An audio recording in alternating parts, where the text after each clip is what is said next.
Welcome, and thank you for joining SailPoint's webinar, The Essentials of Future-Proofing a Dynamic Workforce. I'm Kirby Agee, and I'll be your moderator today. Joining me are two identity experts at SailPoint, Luis Romero, Senior Product Marketing Manager, and Rich Keith, SaaS Identity Product Tech Evangelist. Without further ado, I'll go ahead and kick it off to Luis. Thanks, Luis. Thanks, Kirby, and welcome everyone. Today we're going to talk about what you can do to help prepare and future-proof your organization with not only today's changing workforce, but for whatever other forces you may encounter in the future. To get started, we'll talk a little bit about some of the things that are happening in our world that are transforming what the new normal looks like. We'll provide a glimpse into how companies have reacted, how they are leveraging their current approaches. We'll then take a look at how a new approach can help address this new dynamic workforce. But as we all know, change is constant. We'll walk through how you can help your organization get future-proof to deal with any change. We'll wrap up with Rich giving us a demo of what securing a dynamic workforce looks like. Let's jump in and see what's going on with today's workforce. I think pretty much every one of us today has been impacted in some form or fashion with everything going on today. But even as things start to get better, we're not exactly rewinding back to what was normal before the pandemic. The needs of the business have permanently changed to adjust in this time of crisis. And to accommodate these needs, the roles will need to change as well. As workers return to the workforce, their responsibilities and even their affiliations with their organization will need to adapt as they reacclimate. And of course, the prevailing current of digital transformation is still at hand. Some organizations are still fairly early in their journey and beginning the transition to the cloud or adopting other cloud-based solutions or applications, while others have made the leap into deploying a majority of their apps and data onto cloud platforms. And the benefits of the cloud can't be denied, but the business agility and the pace of change afforded by the cloud can happen at a rate much faster than what an organization can keep up with when it comes to security and compliance. But for every action, there's an equal and opposite reaction. In this case, these key forces have equally reshaped what their workforce now looks like. Where a majority of workers were office-bound, organizations had to quickly transition them to work from home. Now you have thousands of workers logging in from as many different locations and devices. Businesses have had to get them up and productive as quick as they could, but however, in the spirit of productivity, their quick response has resulted in access being provisioned freely and has left the wake of risky security and compliance gaps. Initially, this was seen as a temporary pivot, but for the foreseeable future, many companies are keeping a majority of their workers remote. Some companies like Facebook are actually turning to a permanent work from home model. As things open back up, organizations are starting to get employees back in the office, but this is something that'll be a pretty slow transition, which means you now have a large set of workers that are moving back and forth between work and home. This creates yet another variable in trying to maintain the right access for this transitional group. The workers that have been furloughed or let go are now being recalled back into the workforce. Some are being brought back not as employees, but actually instead as contract workers. As a contractor, the same access cannot be provided, and the proper steps must be taken at scale to ensure access is adjusted accordingly. The moves towards using more contractors is just a tip of the iceberg as organizations shift their reliance on third parties to help cope with cutting costs and getting leaner across the board. And as you sum up all of these changes to the workforce, this translates to a similar set of changes needed in your ability to manage all of this access in order to keep your users not only productive, but also secure. But despite their best efforts, companies are already starting to feel the security impact. With such a new and significantly large contingent working from home, over 60% of organizations have a major concern about attacks targeting their users at home. And this is a valid concern, as many companies have already seen a 26% uptick in the volume and severity of cyber attacks in just the past 3 months. And according to Punimon, on average, it takes about 197 days to even discover a data breach. With the recent increase in attacks, it could be 2021 before some of these organizations even realize they have a problem. Now let's talk a little bit about how businesses have tried to get their workforce pivoted and ready to be productive. Many organizations are using basic access management and provisioning processes to get their users access to applications. Once provisioned, users can authenticate to get access, maybe even leverage MFA if needed. and use single sign-on across all of their applications. Most are under the impression that this is all there is to identity and that it's a good enough solution. With a fairly steady state workforce, they may have been just getting by with providing an office worker access to a set of applications. For instance, if an accountant started working last year and is in the same role, location, and department, then their access might more or less be similar to what they had when they first started the job. But this is already a risky assumption to make. But what happens when the workforce continues to change or is even turned upside down like it is today? Sure, they can quickly parse out access to applications to get their workforce productive in the short term, but here are the challenges and problems they start to run into. Once you've hastily provisioned access to your workforce, how do you maintain control and keep tabs on all this access as your users go remote, get furloughed, come back to the office, or even transition to a contractor? As all these changes are happening, the access also needs to change in lockstep with the life cycle of users, with changing roles, and to maintain security and compliance. Access management can quickly provide access, but it also brings to light many shortcomings with understanding and controlling the fluidity of users and their access. How do you know whether a user should still have access to an application 3 months later? If a user converted from an employee to a contractor, can you confirm that their employee-specific access is done taken away? Are there controls in place to ensure that a user can access sensitive information in an application? Are they using their access in an unusual or potentially malicious manner? These are all questions that access management alone can't answer. Let's take a look at an example of what access management might look like in your organization. Tim is our new sales rep that was just hired and resides in Southern California. His primary responsibility covers sales for the Western US. So as part of the access management process, his IT department will grant him access to some key applications that he'll need, such as Salesforce, his commissions tool, and obviously access to the HR system. However, since Tim is a sales rep in the West, he doesn't need and shouldn't have access to all aspects of these applications. The ability to provide fine-grained applications and data access opens up all kinds of risk. We don't want Tim accessing confidential sales information outside his territory, and we certainly don't want him getting a view into other employees' HR information. But what if Tim switches territories or moves into a different role, maybe into marketing? Access management may be able to set up an initial set of application access, but it's limited in its ability to automate changes in access based on when users move to different roles or maybe even leave their role. If Tim moves to marketing, we need to make sure his sales-related access is immediately taken away and he's given the appropriate access to do his job in marketing. We also need to make sure that we're not giving Tim access that creates a conflict of interest. He should be able to see his commission for the quarter, but not be able to calculate or approve his own commissions.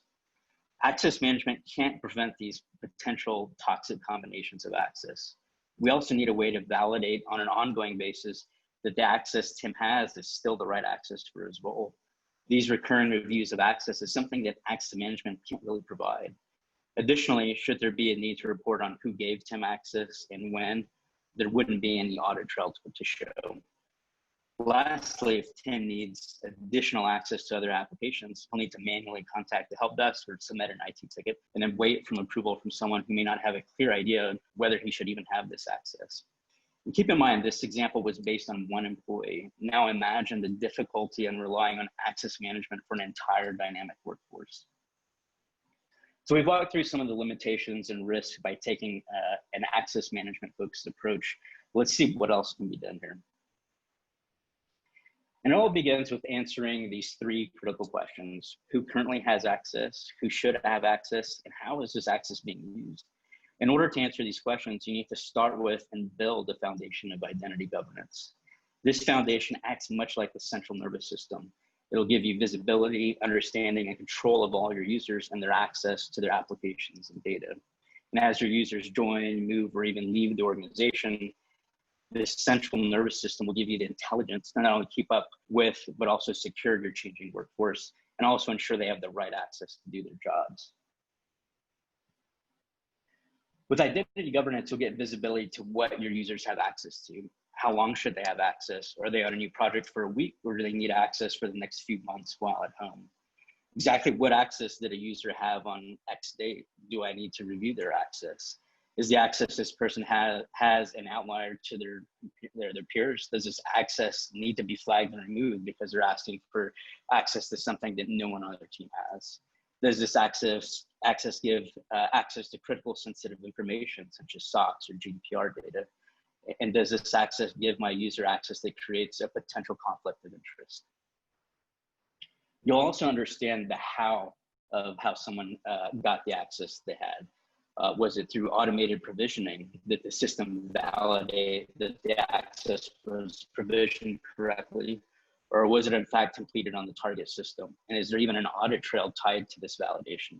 Or was this an access request? Do we know who requested this? Do we know who even approved this request?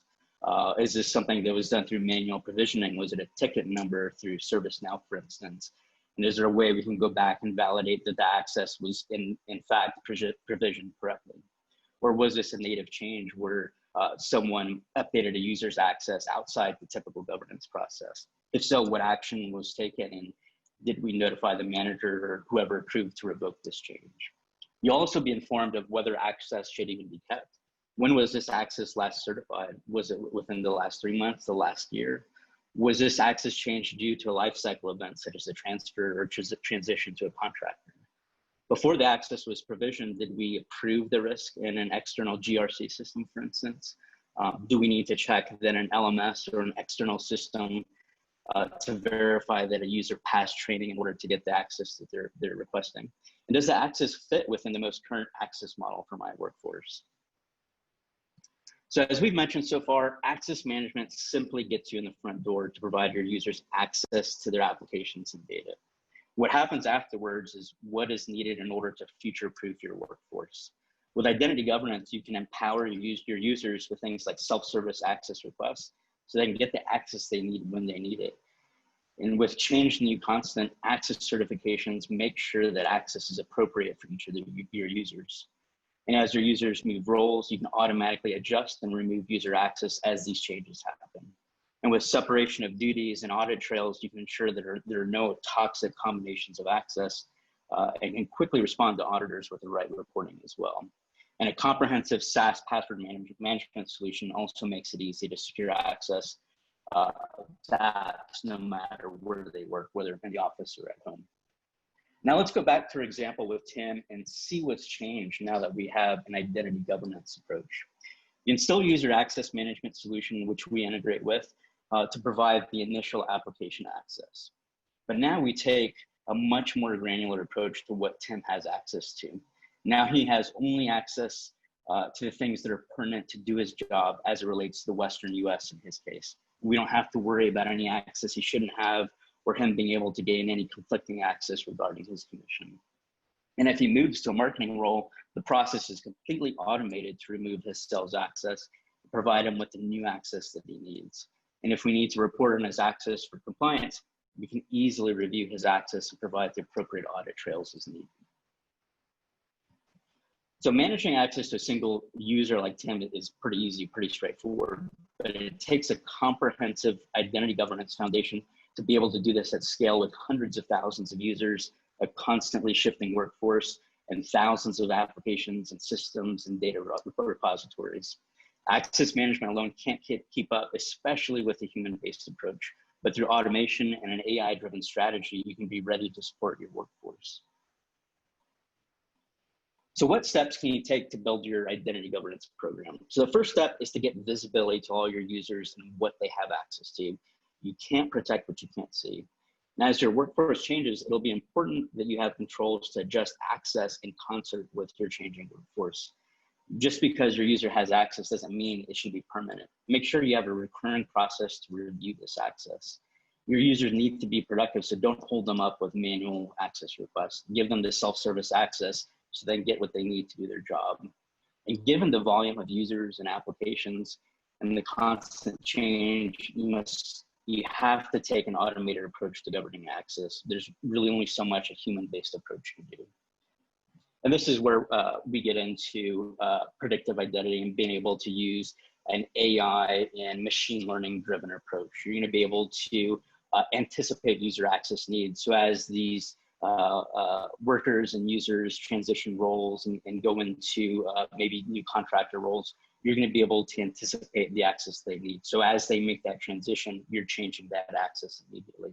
And you're going to be able to spot risky access and risky behavior from your users. If you notice a user accessing a particular data repository 100 times within 5 minutes, there's likely something going on and potentially a cyber attack taking place. And you're going to be able to automate and adapt security policies, right? As your workforce changes, that doesn't mean that your access policies need to stay the same. They need to change again in lockstep with what's happening to your workforce here. And then we need to be able to connect and control access to everything. Obviously, depending on the size of your organization, you're going to use a variety and a number of applications. But today, people are deploying those applications up into the cloud on AWS, on Azure, on Google Cloud Platform. And we need to make sure that we have access not only in those on-premises systems and applications, but that data stored in files such as Box and Dropbox, and also all that data that's now being deployed up into the cloud. So with that, I'll go ahead and turn it over to Rich, and he'll give you a close look into what this securing a dynamic workforce in action looks like. Hello, everybody. This is Rich Keith. I'm the SaaS Identity Product Tech Evangelist for SailPoint. Let's share the screen. Okay. I'm very excited to be able to share some of what SailPoint has been able to accomplish in the last year or two with our SaaS first investment approach. We know, as Lewis was just talking about, how companies are deploying more and more applications and data in the cloud, and SailPoint has really been on the forefront of that with our SaaS services. Let me show you a picture here. These are the SaaS services that SailPoint invests in today, and there will be more, I'm sure. The core is at the top 5, the core identity management services of provisioning, granting, and keeping track of access requests, self-service password management, certification to make sure people have the right access, and separation of duty, as Lewis was saying, to prevent any toxic combinations of access. And then our AI services team with our data scientists have been putting a lot of effort into the access insights, access modeling, and recommendation engine, and I'll talk about that in a moment. Cloud access management is another SaaS service where we can manage your cloud applications and access to data that are running in Google Cloud, Amazon, or Azure, making sure that people have just the access they need and not more. And then workload privilege management really helps people with all the machinery that's running the apps in the cloud, making sure those are secure, that the passwords are being rotated on a constant basis so that even if a breach should occur, it can't go very far or for very long. And so those are super useful and very, very difficult to do with any level of just pure human interaction. So we use a lot of technology to secure your cloud apps and data. Let's take a quick look at some of the time-based AI services that we offer through our Access Insights service. You know, once you have a time-based view of your governance program, you have a huge advantage in terms of being able to affect some change and see the health of your program. So this would be examples of how spikes in requests by department might occur, or the number of requests by location might occur. Also super useful for the dynamic workforce when you might be hiring a lot of contractors to take over for people who you're bringing back on before you can go fully into full employment mode again. Our Access Insights service offers a complete workforce analytics, which is super useful for figuring out where things are changing and different across time and across locations, across departments, throughout your organization. Especially, again, with regard to time-based visibility into how many people are requesting access, and if the total number of entitlements, which is what we call access to applications, is dropping. That really should drop, because people don't often need all the entitlements that they have. They might have some extra because they moved jobs and they just kept the old ones and got new ones. One of the most important things that we've done recently, and something I'm super proud of our engineering team, is to help build roles. Roles are bundles of access. you might say, oh, I'm an accounting person, or I'm an accounts receivable person, or I'm an accounts payable person. That comes with a bundle of access.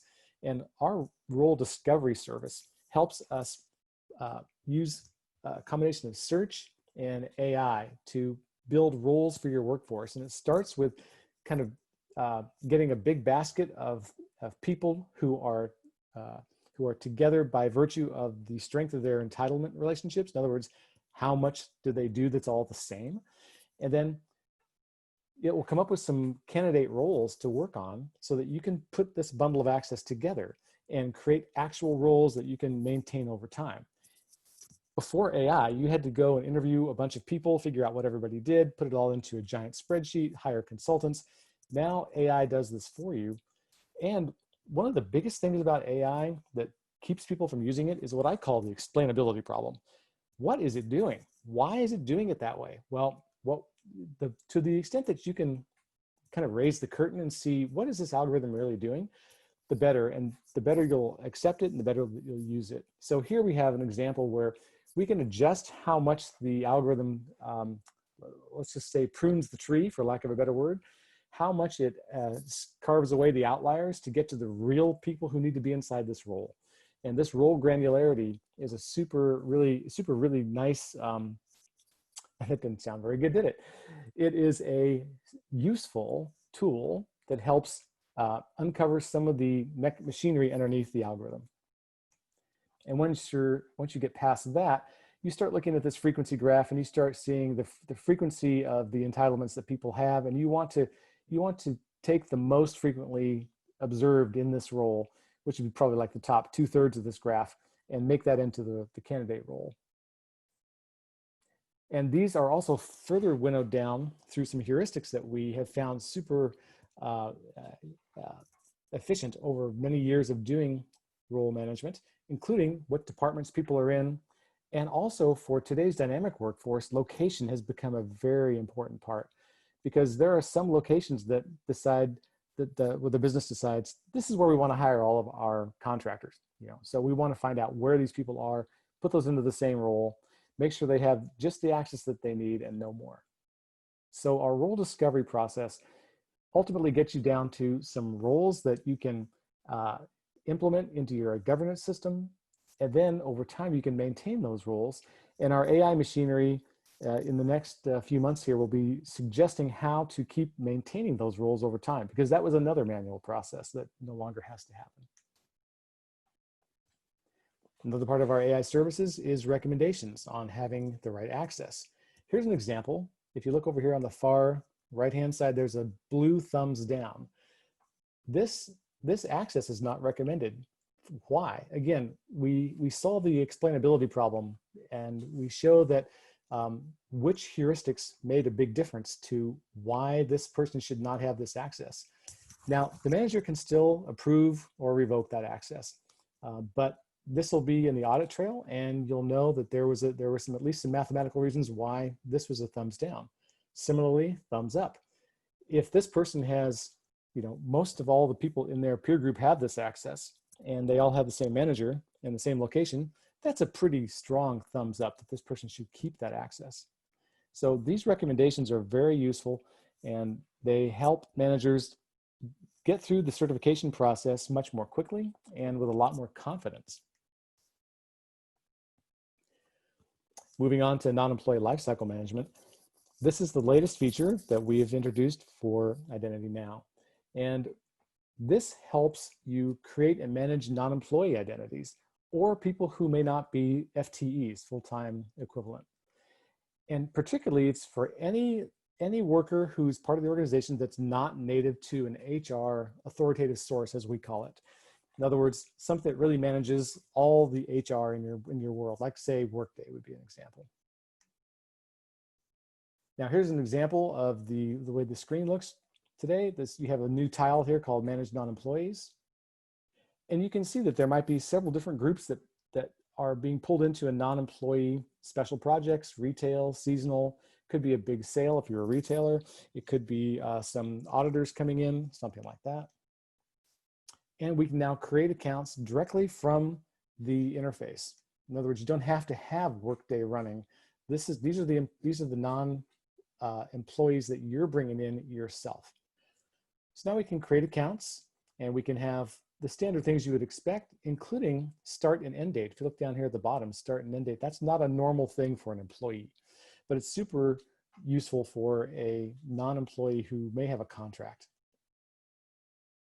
Now, once we have these people brought into the system, now we have a series of 10 of these accounts, and we have start and end dates. We can go look at them, and we can edit them. Perhaps you want to change their ending date, because a lot of times contracts get extended, contracts get shortened, the work gets done quicker or later. And because these are now full-fledged identities in the governance system, these are being tracked, governed, and managed just like any other identity. So we can see that these people are being onboarded. We can see that their status is either pending or rejected, and we can see where they are in the workflow, how far along they have gotten.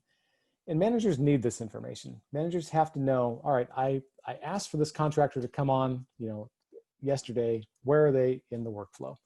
And so we have graphical tools and other tools as well to make sure that the manager is always in control of the process.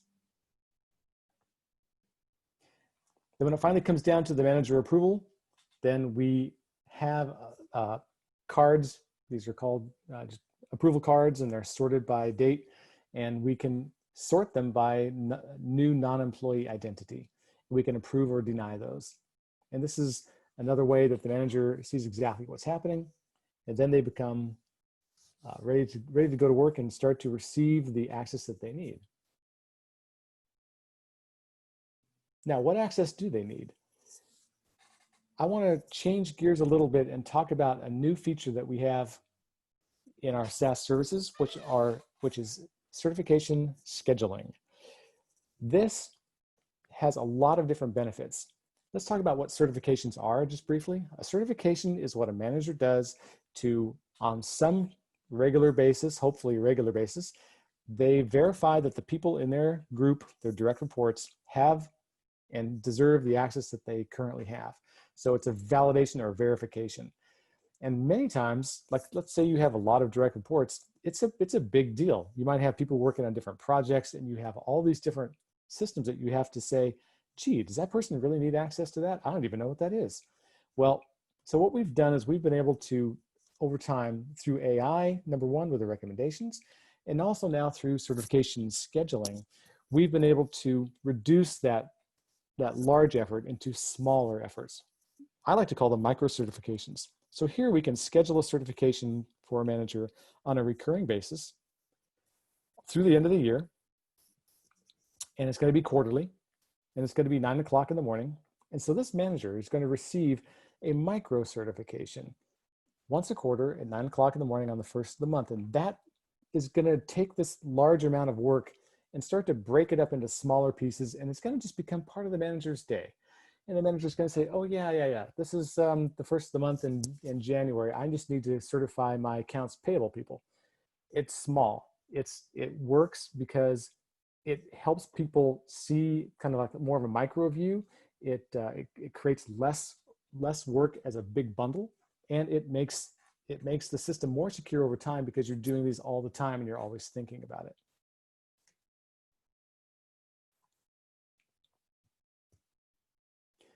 The next thing I want to talk about are our new connectors that we have just put together for Slack and Zoom. As you know, with our dynamic workforce, Zoom and Slack have become very, very commonplace. They're just some of the biggest tools out there. But not all of your employees should have access to Slack or to Zoom.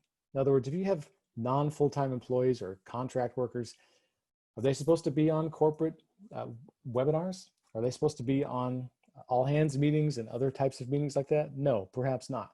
So the same thing with Slack. So what we've done is we've been able to bring the same level of access we bring to other applications. And by the way, SailPoint offers over 100 connectors to applications out of the box. We've been able to bring the same level of governance to these really important systems, which now have a lot to do with your dynamic workforce. So we can provision access to ensure only the right people have the access.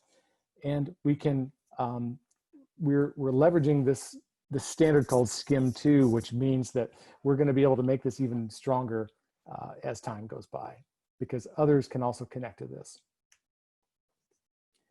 Here's an example just of a setup screen, nothing really exciting here. And here's an example where we're using the certification to make sure that this test group is either has access or does not have access to Slack. So you can see that we're doing the same level of governance with Slack and Zoom as we do to our other connected applications. Thank you for letting me show you some of the SaaS identity services that we've been working on here at SailPoint. Lewis? Thanks, Rich. Yeah, so we'll go ahead and open it up to any questions. And Kirby, I'll let you open that up if you want. Definitely. As a reminder, you can submit any questions at any time into the Q&A panel or the chat box, and we'll, just go ahead and kick off our first question. I have one coming in. I have an access management solution. Can I use it with identity governance? Yes, you can use those together. We support and integrate with all leading access management vendors and providers. Again, something that access management kind of gets you in the door with that initial basic provisioning and access to those applications. But a big part of it that's incredibly important is what happens after that, being able to get that fine-grained access, being able to stay on top of that access, doing access review certifications, as Rich just mentioned, making sure that there aren't any conflicts of interest created by some of that access. But to answer the question, yes, something that we do integrate with. Awesome. And I know that there was a mention of Slack, a favorite app of mine, but what other type of apps can you connect to? So the apps, I think we connect to 99% of all applications out there, but it's not just about applications. There's all kinds of systems and mainframes out there. And there's a lot of unstructured data out there. I think there's a stat that says about 80% of all enterprise data is actually unstructured data. So this is data that we're pulling out of these applications, maybe creating PowerPoints or Word documents and saving them into file shares or maybe up in the box in Dropbox. And it's just as important that we're governing access to that information and that data. But also a lot of these applications are being run up in the cloud, as I mentioned, with AWS and Azure and on various workloads as well. So those obviously are just important to make sure that we're governing user access to those as well. Awesome, thank you. One more. Does SailPoint use any AI to help me manage my governance program? Yeah, I could take that one. Yeah, we have machine learning algorithms, and they keep track of how the governance program performs over time. And that's how we can make recommendations around the right access people should have, and also looking for identity outliers who might have too much access. Now, you think about an outlier. It sounds like a bad thing, right? Outlier is not a bad thing. These people still need to do their job. They just ultimately, from maybe the job move or whatever, have just too much access over time. So they're not bad. It's the potential for having too much access, which is bad. So we want to just identify those people. We want to separate them out and have managers use the brain power they have to look at those, not all the mundane stuff. Mm-hmm. So that's one way that our machine learning sees patterns which are not visible using any other traditional data analysis. That's awesome. That's awesome. I'd like to thank you all for your time today. If we did not get to any of your questions, feel free to reach out at any time to sales@sailpoint.com and a representative will be in touch. We appreciate all of you who attended today, and we hope you found this session insightful and informative. Rich and Lewis, thank you so much for your time and your work on this. And thank you all. Have a great